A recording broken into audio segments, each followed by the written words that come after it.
दोस्तों, इस साल की शुरुआत हुई नहीं कि हिमालय से दो सबसे बड़ी दर्दनाक आफत आ चुकी हैं। पहली जोशीमठ और अब इसी हिमालय पर बसे देश नेपाल में इतनी बड़ी तबाही कि 72 पैसेंजर्स के साथ एक प्लेन ऐसे हादसे का शिकार हुआ कि अब तक 68 लोगों की डेड बॉडीज को खोज लिया गया है और बाकी बचे 4 की कोई खबर भी नहीं है। इस पूरी खबर में भारत के लिए भी सबसे बड़ी बात यह है कि उस प्लेन में 5 भारतीय भी थे और उनके भी बचने की कोई खबर नहीं है। उसके साथ ही इस प्लेन में 14 फॉरेनर्स भी सवार थे। ये घटना नेपाल के पोखरा इलाके में हुई, जिसके बाद से ही नेपाल की सेना, आर्म पुलिस और नेपाल पुलिस के साथ ही लोकल सिटीजन्स रेस्क्यू ऑपरेशन में जुट गए हैं, जिसमें अब तक किसी को जिंदा नहीं बचाया जा सका है, जिसने इस मुद्दे को इंटरनेशनल खबर बना दिया है। जिसके बाद से ही पूरी नेपाल गवर्नमेंट और वहां के पीएम ने खुद इस मामले में दखल देते हुए हाई लेवल मीटिंग्स करनी शुरू कर दी हैं। इसको जरा डिटेल में बताएं तो नेपाल की येती एयरलाइंस के ATR 72 प्लेन ने काठमांडू से पोखरा के लिए उड़ान भरी थी और ये दोनों इलाके हिमालय के पहाड़ी इलाके में आते हैं। इस प्लेन की कुल कैपेसिटी 72 सीट की थी, इसलिए 68 पैसेंजर और 4 क्रू मेंबर्स को मिलाकर कुल 72 लोग प्लेन में सवार हुए और काठमांडू से उड़ान भर दी। सब कुछ सही रहा और लगभग यात्रा भी पूरी हो चुकी थी। प्लेन अपने डेस्टिनेशन पोखरा के करीब ही पहुंचा था कि लैंडिंग से महज 10 सेकंड पहले ही क्रैश हो गया। लोकल मीडिया की माने तो उनके मुताबिक यह हादसा पोखरा के पुराने डोमेस्टिक एयरपोर्ट और पोखरा इंटरनेशनल एयरपोर्ट के बीच हुआ। यह हादसा दिन में 11:10 पर हुआ था, जब ये प्लेन लैंड होने के बजाय पोखरा घाटी में बहने वाली सेती नदी की खाई में जाके गिर गया। उसके बाद जितनी शुरुआती जांच हुई उसके हिसाब से नेपाल की एयरपोर्ट अथॉरिटी की ओर से यह कहा गया कि प्लेन क्रैश खराब वेदर नहीं बल्कि टेक्निकल फॉल्ट की वजह से हुआ है। एयरपोर्ट अथॉरिटी की ओर से यह भी कहा गया है कि विमान के पायलट ने ATC से लैंडिंग के लिए परमिशन ले ली थी। पोखरा ATC की ओर से लैंडिंग के लिए ओके भी कह दिया गया था, लेकिन सिविल एविएशन अथॉरिटी का कहना है कि लैंडिंग से ठीक पहले अचानक प्लेन में आग की लपटें दिखाई दी थी, जिसके बाद यह हादसा हुआ। इसीलिए फिलहाल मौसम की खराबी के कारण यह दुर्घटना हुई, ये बात नहीं कही जा सकती। अब असल में इस घटना की असली वजह क्या थी, ये तो तभी पता चल पाएगा दोस्तों जब इस प्लेन का ब्लैक बॉक्स बरामद होगा। ये ब्लैक बॉक्स क्या होता है आगे हम आपको इस वीडियो में बताएंगे, लेकिन इस हादसे में एक ऐसा कोइंसिडेंस भी जुड़ गया कि उसे सुनकर आपको हैरानी होगी। और वो जो इंसिडेंस है वो प्लेन की को पायलट अंजू खतीवाड़ से जुड़ा हुआ है। मीडिया रिपोर्ट्स की माने तो इस प्लेन को कमल केसी के साथ अंजू उड़ा रही थी। बतौर को पायलट या अंजू खतीवाड़ की आखिरी उड़ान थी। इसके बाद वो कैप्टन बनने वाली थी, यानी कि इसी उड़ान की कंप्लीट होने के साथ ही उनका प्रमोशन तय था। उनके साथ उनके सीनियर पायलट और ट्रेनर कमल केसी थे, जो इससे पहले कई पायलटों को ट्रेनिंग दे चुके थे। कैप्टन कमल केसी को 35 साल का एक्सपीरियंस था, इसीलिए 15 जनवरी को पोखरा के लिए उड़ान भरते टाइम कैप्टन कमल केसी ने मेन पायलट की सीट पर अपनी को पायलट अंजू को बैठाया था और इस प्लेन की सक्सेसफुल लैंडिंग के बाद अंजू को चीफ पायलट का लाइसेंस मिल जाता, लेकिन अफसोस कि ऐसा नहीं हो पाया। पायलट बनने के लिए कम से कम 100 घंटे का फ्लाइंग एक्सपीरियंस की जरूरत होती है। को पायलट अंजू इससे पहले नेपाल के लगभग सभी एयरपोर्ट पर सफल लैंडिंग करा चुकी थी, लेकिन 15 जनवरी को पोखरा इंटरनेशनल एयरपोर्ट पर लैंडिंग से ठीक पहले प्लेन क्रैश हो गया। लेकिन इसमें जो कोइंसिडेंस है वो ये है कि ऐसे ही एक हादसे में अंजू के पति की भी मौत हो चुकी थी। आपको बताएं कि को पायलट अंजू के हस्बैंड दीपक पोखरेल भी इसी येटी एयरलाइन के ही को पायलट थे और करीब 16 साल पहले 21 जून 2006 को येटी एयरलाइंस का प्लेन 9N नेपाल में क्रैश हो गया था, जिसमें 6 पैसेंजर्स और 4 क्रू मेंबर्स की मौत हो गई थी, जिसमें अंजू के पति भी थे। खैर, वापस से मुद्दे पर आए तो इस हादसे के बाद से ही नेपाल में जहाजों की उड़ानों के खतरे पर एक बार फिर से सवाल उठने शुरू हो गए, क्योंकि आपको जानकर हैरानी होगी कि पिछले 30 साल में नेपाल में अब तक 28 प्लेन्स क्रैश कर चुके हैं, जिसके बाद एक्सपर्ट्स का कहना है कि rugged mountain region, bad weather, पुराने विमान और इनएक्सपीरियंस्ड पायलट्स ने नेपाल को फ्लाइट्स के लिए सबसे खतरनाक देश बना दिया है, जिसमें नेपाल सरकार का खुद भी यही मानना है कि यहाँ के पहाड़ नेपाल के पायलटों के लिए अभिशाप बन गए। लेकिन आपको बताएं कि जो प्लेन क्रैश हुआ है उसके साथ भी कोई खास टेक्नोलॉजी नहीं जुड़ी हुई है, बल्कि वो प्लेन तो 42 साल पुराने मॉडल का था। इस मॉडल का पहला विमान 1981 में बना था। इसके बाद 100 से ज्यादा देशों के करीब 200 एयरलाइंस में इस प्लेन को शामिल किया गया। इस मॉडल के एयरक्राफ्ट को फ्रेंच कंपनी एयरबस और इटालियन एविएशन कंपनी लियोनार्डो ने मिलकर बनाया था। ये कंपनी कार्गो और कॉर्पोरेट एयरक्राफ्ट प्लेन भी बनाती है। उसकी ये पैसेंजर प्लेन काफी ज्यादा इस्तेमाल में लाई जाती है। खैर, नेपाल को ये समझना होगा कि उसके लिए कोई प्लेन सिक्योर तभी है जब वो नेपाल के पहाड़ी इलाकों को देखकर डिजाइन की गई हो। लेकिन आखिर नेपाल में किसी प्लेन को उड़ान भरने के साथ ही इतने खतरे क्यों आ जाते हैं, उससे समझना भी बहुत जरूरी है। तो आइए आपको समझाते हैं कि नेपाल क्यों हवाई जहाज का कब्रिस्तान बनता जा रहा है। सबसे पहले अगर वहां की सरकारी एजेंसीज की बात माने तो नेपाल के सिविल एविएशन अथॉरिटी ने 2019 की सेफ्टी रिपोर्ट के मुताबिक देश की डेंजरस जियोग्राफिकल लोकेशन पायलटों के सामने एक बड़ी चुनौती होती है। नेपाल में लगभग 3 करोड़ लोग रहते हैं। ये दुनिया के 14 सबसे ऊंचे पहाड़ों में से एक माउंट एवरेस्ट के साथ ही उसमें से 8 और सबसे ऊंचे पहाड़ मौजूद हैं। और तो और नेपाल में महज एक ही इंटरनेशनल एयरपोर्ट है जो कि सी लेवल से 1338 मीटर ऊपर एक नैरो वैली में बनाया गया है। अब ये वैली इतनी सक्रिय है कि इसकी वजह से कभी कभी प्लेन्स को मुड़ने के लिए काफी कम जगह मिल पाती है। इसके अलावा आपको बताएं कि नेपाल के नॉर्थ ईस्ट में मौजूद लुकला शहर का एक एयरपोर्ट दुनिया के सबसे डेंजरस एयरपोर्ट्स में से एक है।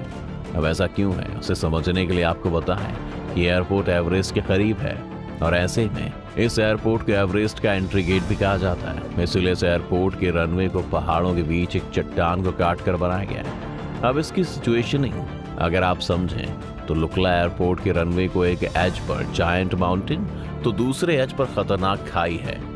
ऐसे में इस एयरपोर्ट पर कोई नौसिखिया पायलट प्लेन नहीं चला सकता। इसलिए ट्रेन पायलटों को इस हवाई अड्डे पर प्लेन को उतारने और उड़ान भरने की इजाजत है। ऐसा इसलिए क्योंकि वहां पर एक छोटी सी भूल भी प्लेन में सवार सभी पैसेंजर्स की जान ले सकती है। इस तरह से आप समझ सकते हैं कि नेपाल में जो भी एयरपोर्ट्स बने हुए हैं वो पूरी तरह से सिक्योर नहीं है और सिक्योर करने का कोई ऑप्शन भी मौजूद नहीं है। इसलिए नेपाल की एयरलाइंस कंपनियों को इन्हीं एयरपोर्ट से काम चलाना पड़ता है। एयरपोर्ट्स की लोकेशन और पहाड़ के बाद अगले कारण की बात करें तो वो है नेपाल यानी कि हिमालय का मौसम, जो कि आमतौर पर कितनी तेजी से बदलता है यानी खराब होता है, ये शायद आपको पता ही होगा। और यही मौसम जो प्लेन्स की उड़ान को काफी खतरनाक बना देता है। पल पल बदलते मौसम के कारण पायलटों को प्लेन के नेविगेट करना मुश्किल हो जाता है, वो भी तब जब मौसम अचानक बदल जाए और सामने कुछ भी दिखाई ना दे, बस धुंध हो या तूफान। साथ ही बर्फबारी से एयरपोर्ट के रनवे काफी खतरनाक हो जाते हैं। इन सिचुएशन में पायलटों से होने वाली थोड़ी सी चूक भी लैंडिंग को जानलेवा बना सकती है।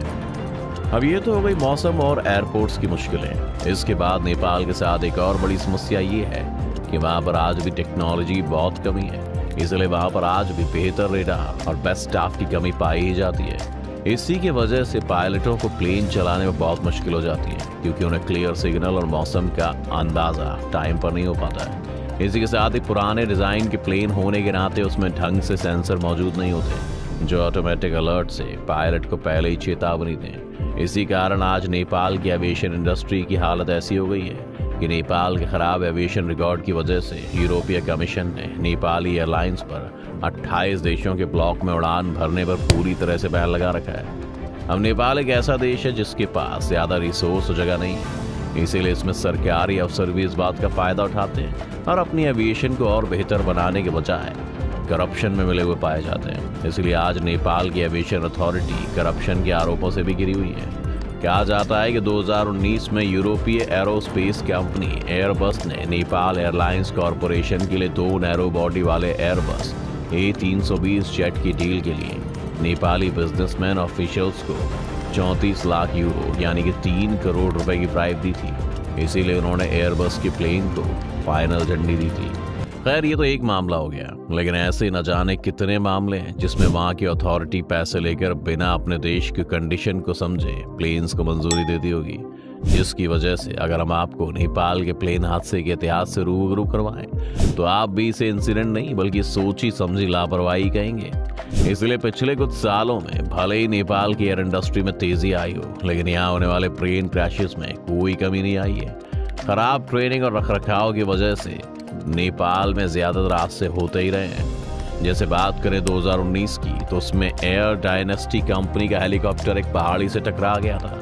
काठमांडू जा रहा हेलीकॉप्टर रास्ता भटकने के बाद क्रैश हो गया था। अब आप कहेंगे कि हम हेलीकॉप्टर की बात क्यों कर रहे हैं? तो ये मुद्दा इसलिए बड़ा था क्योंकि इस हादसे में नेपाल के टूरिज्म मिनिस्टर रविंद्र अधिकारी और एंटरप्रेन्योर आंग छिरिंग शेरपा के साथ ही 7 लोगों की मौत हो गई थी। इसके बाद अगर 1 साल पीछे जाएं तो 12 मार्च 2018 को यूएस बांग्ला एयरलाइंस का एक 76 सीटर प्लेन का वो हादसा शायद कोई नहीं भूल सकता है, जिसमें त्रिभुवन इंटरनेशनल एयरपोर्ट पर प्लेन उतरते समय क्रैश हो गया था, जिसमें 51 लोगों की मौत हो गई थी। और यह हादसा बिल्कुल अभी के हादसे की तरह ही था, जो लैंडिंग से पहले ही दुर्घटना का शिकार हो गया। फरवरी 2016 में एक ऐसी रहस्यमयी दुर्घटना इसी पोखरा एयरपोर्ट के पास हुई थी, जब वहां से जोमसन के लिए एक प्लेन ने उड़ान भरने के लिए 8 मिनट के बाद ही रडार से लापता हो गया था वो। जिसके बाद जब सर्च ऑपरेशन हुआ तो प्लेन के मलबे के साथ, जिसमें 23 की डेड बॉडी मिली, उसके थोड़े पहले चले तो सितंबर 2012 में सीता एयर फ्लाइट 601 के क्रैश होने के बाद 19 लोगों की मौत हो गई थी। ये डोमेस्टिक एयरक्राफ्ट इमरजेंसी लैंडिंग करते समय काठमांडू में हादसे का शिकार हो गया था। और तो 2012 में इसी एयरपोर्ट पर एक और विमान का हादसा हुआ था, जिसमें 15 लोगों की मौत हो गई थी। लेकिन नेपाल के इतिहास में सबसे बड़ा प्लेन क्रैश आज से 30 साल पहले यानी 1992 में हुआ था। दरअसल जुलाई 1992 में पाकिस्तान इंटरनेशनल एयरलाइंस का एक प्लेन काठमांडू इंटरनेशनल एयरपोर्ट पर इतना भयानक क्रैश हुआ कि इसमें सवार सभी 167 पैसेंजर्स की मौत हो गई थी। अब आप इन सभी हादसों से समझ सकते हैं कि नेपाल में लैंडिंग से लेकर पहाड़ी से टकराने तक और रडार से गायब होने से लेकर पायलट्स की लापरवाही तक हर तरह के हादसे समय समय पर होते रहते हैं। इसलिए आज इस देश की एयरलाइंस पर भरोसा करना और वहां पर हवाई यात्रा करना इतना खतरनाक हो गया है कि अब कोई भी दोबारा नेपाली एयरलाइंस में यात्रा करने से पहले 100 बार सोचेगा, क्योंकि इंटरनेशनल लेवल पर इस तरह की लापरवाही से किसी देश के ऊपर कैसे बैन लग सकते हैं, ये नेपाल को समझना चाहिए। खैर, अभी तो समझने की बात ये है कि जब 15 जनवरी के इस हादसे से पहले पायलट को 2 बार लैंडिंग की परमिशन मिल गई थी, तो आखिर यह हादसा हुआ कैसे, जो पूरी तरह से तभी पता किया जा सकेगा जब इस प्लेन का ब्लैक बॉक्स ढूंढा जाएगा। अब ये ब्लैक बॉक्स क्या होता है और कैसे ये प्लेन क्रैश की पूरी कहानी बताएगा, आइए इसे भी समझते हैं। सबसे पहले तो आप ये समझ लीजिए कि बस इसका नाम ही ब्लैक बॉक्स है। असल में ब्लैक बॉक्स का रंग ब्लैक या काला नहीं बल्कि ऑरेंज रंग का होता है।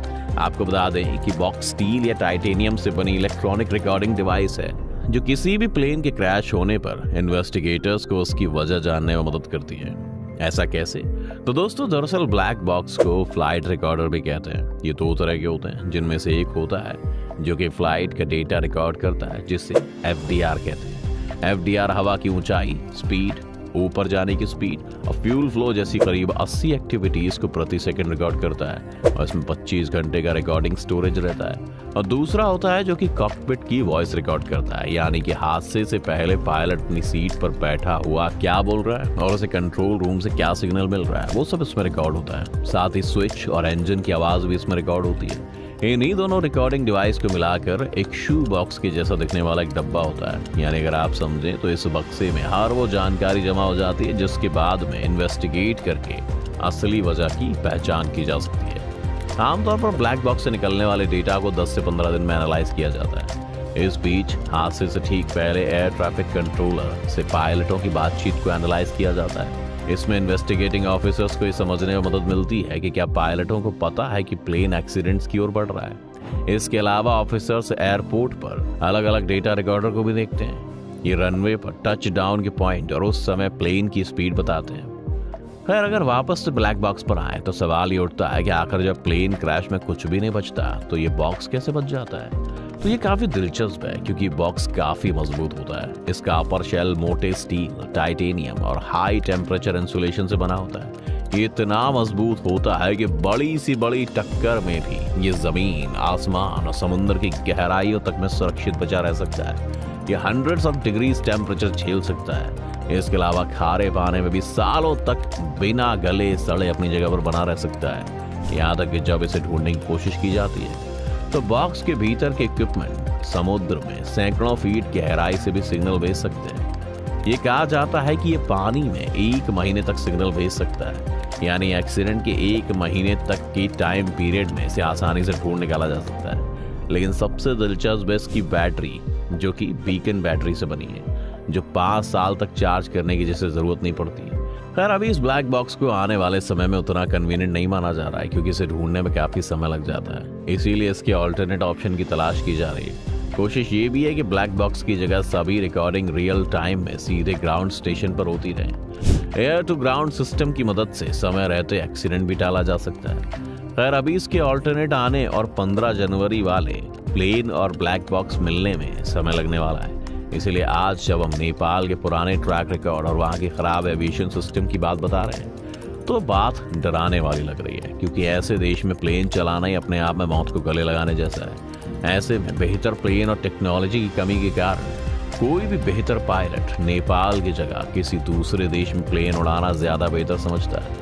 क्योंकि इस हादसे में भारत के लोग भी शामिल थे, इसलिए भारत की सरकार को भी नेपाल की एविएशन अथॉरिटी के साथ बातचीत करनी चाहिए, क्योंकि भारत के लोगों का नेपाल आना जाना जिस तरह से लगा रहता है, ऐसे में भविष्य में देश के लोगों के साथ ऐसी घटनाएं होती रही तो उसकी जिम्मेदारी हमारी सरकार की होगी।